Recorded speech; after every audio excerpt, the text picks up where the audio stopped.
God, I shouldn't have had that tiramisu. Oh, come on, why not? You know the saying, what doesn't kill you makes you stronger. But on top of the linguine alfredo with lobster, I am so stuffed right now. Well, I must say, madam, you wear it well. Thank you. This isn't my first date. But I have to say, Helen, it certainly has been one of my most enjoyable first dates. Well, thank you, Francis. I'm having a good time too. I have to apologize. I talked too much over dinner. I monopolized the conversation. Don't worry about it. You're a great storyteller. And you just led an exciting life. Oh, and I'll never again confuse NASCAR with Formula One. F1. F1. So, what now? I don't feel quite ready to say goodnight. Well, let's see, what are our options? I used to be good at this. I bet you were. You know, my son tells me when people meet online and hit it off, they hook up immediately. Not that he's recommending it, mind you. Actually, I think he's scandalized. I can just hear him telling his son, "Grandma's not coming over for dinner tonight, honey. She's got a date." Well, I have no kids to shock, but I seem to recall we had our own terminology for hooking up back in the day.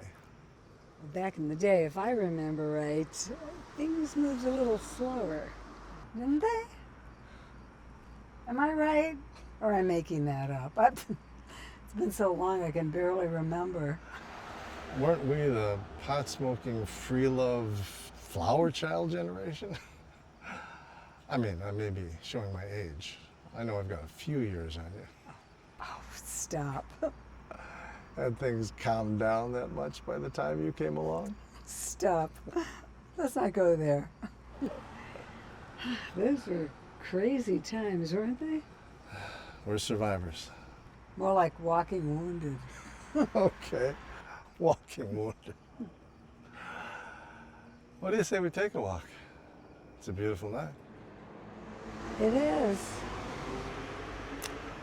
You know, there's a pretty little park a couple of blocks away. Want to go there? It's your hood. Lead the way.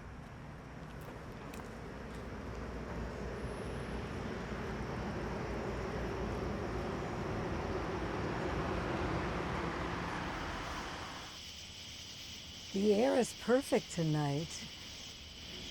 The sound of the cicadas make the night feel like it's alive. Unusually good visibility.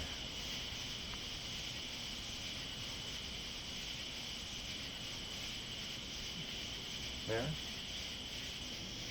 Did you may? You know, you're an unusually good conversationalist. If my recent dating experience is anything to go by, you should put that in your profile. Unusually good conversationalist. Okay, if you think of it, leave it out. But, you know, you could say something enticing like, globe-trotting Playboy automotive engineer. Well, Playboy, I'm not sure about that part, but the rest's pretty accurate. But if I could do it all over again, I think I'd probably do something different. In your profile or online No, dating? no. Work, career, how we spend all that time. Really? Well, it's not like you were stuck in Detroit working on an assembly line. You were paid and paid well, I would imagine, to travel all over the world. I'm jealous. True that, it wasn't a bad gig. I should say so. I spent so much time in London, they took me for a local bloke when I got sozzled. Sozzled? Drunk. Of course, sozzled. Well, you have some exciting stories to tell. Working for Ford and the contractors, is it? Constructors. Constructors, that's right. Working with the constructors, building high-performance DVF engines, pushing them to the max for British Formula One teams. Impressive. You haven't been nodding off. One small correction. It was DFV and then it was later DFY. And to be absolutely correct, it was Ford Cosworth. Ford Cosworth. It sounds very something or other. Well, I haven't traveled as much as I would have liked. Sure, I did the Rome, Florence, Paris, London, Gaudi architecture and Barcelona trips, but it was also quick. And then I spent 2 sabbaticals traveling all over Europe trying to find the linguistic commonalities between Finnish, Estonian, and Hungarian, all without speaking any of them very well conversationally, I might add. I felt like a fraud.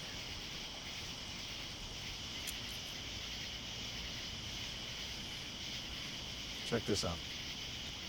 That's me and Mario Andretti, 1978, Madrid. That's you? What a fox. And here I am, Nelson Piquet, 1981, Amsterdam, I think. That's one place I've always wanted to go. I scanned these from old prints. And, Ooh, look at that. Beautiful. her or the car. Oh, Sorry about that. Didn't know that was in there. The car lasted longer than she did. Enough of that. well, nice work if you can get it. Even I've heard of Andretti. Is he still alive? Yeah, last I heard.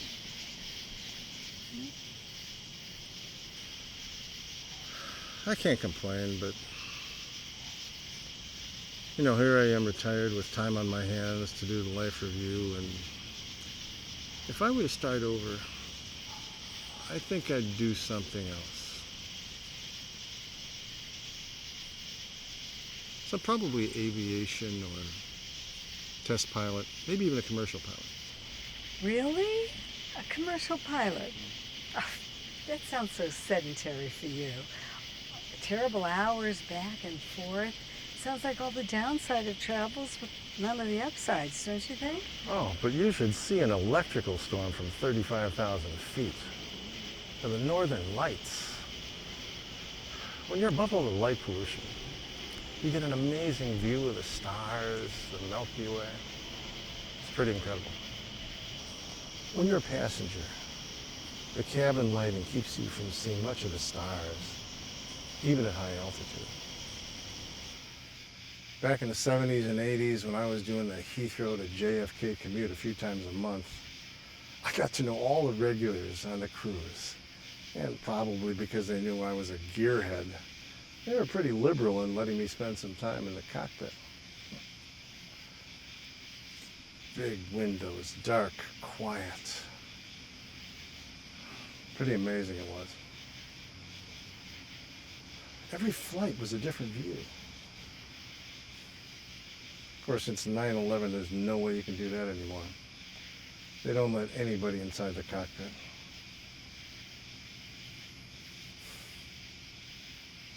Hey, look.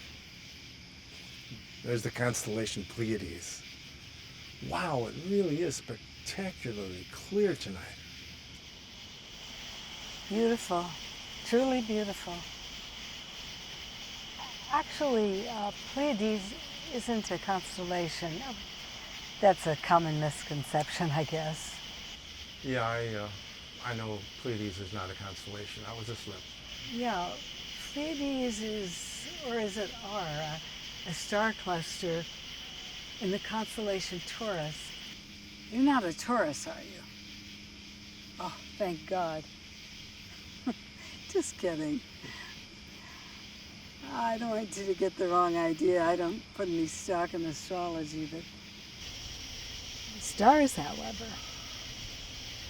Yeah, the Pleiades is an open galactic star cluster, also known as a reflection nebula. Messier Object 45. Do you know the Messier catalog? Yeah, I know Messier. Pleiades is M45. Why, you may ask, do I know this? Well, all of the arts and sciences were in the same building, and we linguists, of which there were two of us, were on the third floor, and the astronomers and our little campus observatory was on the fourth floor. They had this little dusty old 9.5-inch telescope up there, and well, the junior faculty on clear nights like to get a bottle of wine and go up there, and well, that's how I know what you mean about the Milky Way. Yeah, the Pleiades is also known as a middle-aged hot B-type star. Funny, isn't it? When I first heard that from my astronomer colleagues, I was just starting to think of myself as borderline middle-aged. And I felt, well, my hot A-type days may be over, but I might have it in me to be a hot B. And then it turns out I had it all backwards. You see, the B-type stars are brighter than the A-type stars, and the O-type stars are the brightest of them all. They even have a mnemonic device to help you remember the spectral sequence. Oh, be a fine guy, kiss me. OBAF? What? OBAF. OBAF. That could have been a come on. Are you feeling okay? I just drifted off for a moment. I'm listening. Go ahead. Oh, the mythology is interesting too. The 7 brightest stars of the Pleiades were named after the 7 sisters, you know, the daughters of Atlas and Pleione. And the 7 sisters, and I can only remember one of the names right now, Electra. They were the nymph companions of Artemis, the goddess of the hunt. And instead of dying, Zeus translated them into stars. Catasterism. That's the word used when a mythological character is transformed into a star. I'm not sure what the verb would be for that. Would it be catastrophized? That sounds like a weird hybrid of catastrophic and castration, doesn't it? Sorry, bad joke.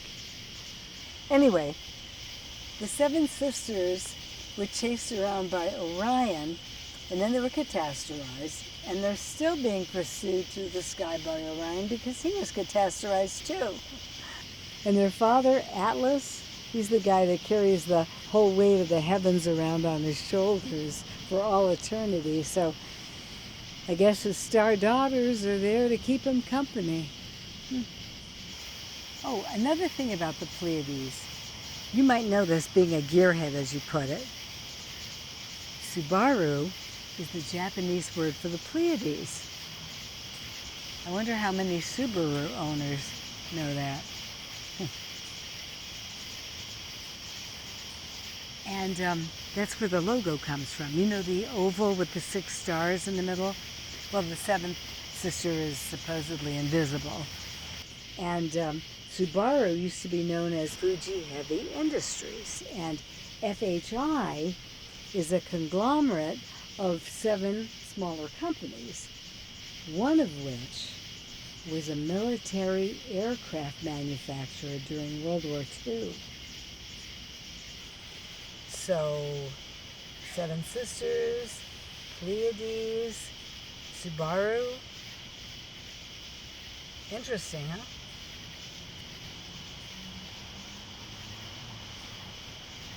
You're quiet. Is the tiramisu finally getting to you, or the Chianti? I'm sorry, but I'm starting to feel really wiped out. I think I'm going to have to be boring and call it a night. Oh, well, what time is it anyway? 10:45. Time flies when you're having a good time. You said you walked here? You need for me to chauffeur you home? Oh, no, thank you. I just live a little ways down, and I thought a night walk might be a lovely finish to a delightful evening. Well, I parked back by the restaurant, so that's Oh, the other direction. yeah, of course. Well, I guess we could say goodnight here. Well, good night. Oh, your offer to chauffeur me home, that was funny and sweet. The word chauffeur, well, it's French, of course, and means the same thing as it does in English, driver. But originally, it meant stoker. The guy that shovels the coal, at least I think they were all men, into a steam engine train. Well, this is the linguist in me. The original root of it was chauffer, which means to heat or warm up. And even though I'm not taking you up on your offer to chauffeur me home, I think it's very nice that you've offered to warm things up. Well, good night. I'll call you.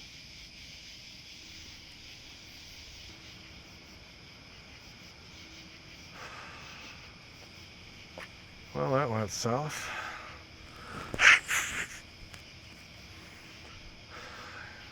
I think my ears is bleeding.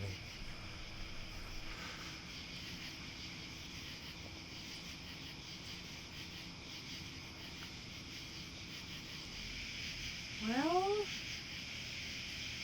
that's how it's going to be.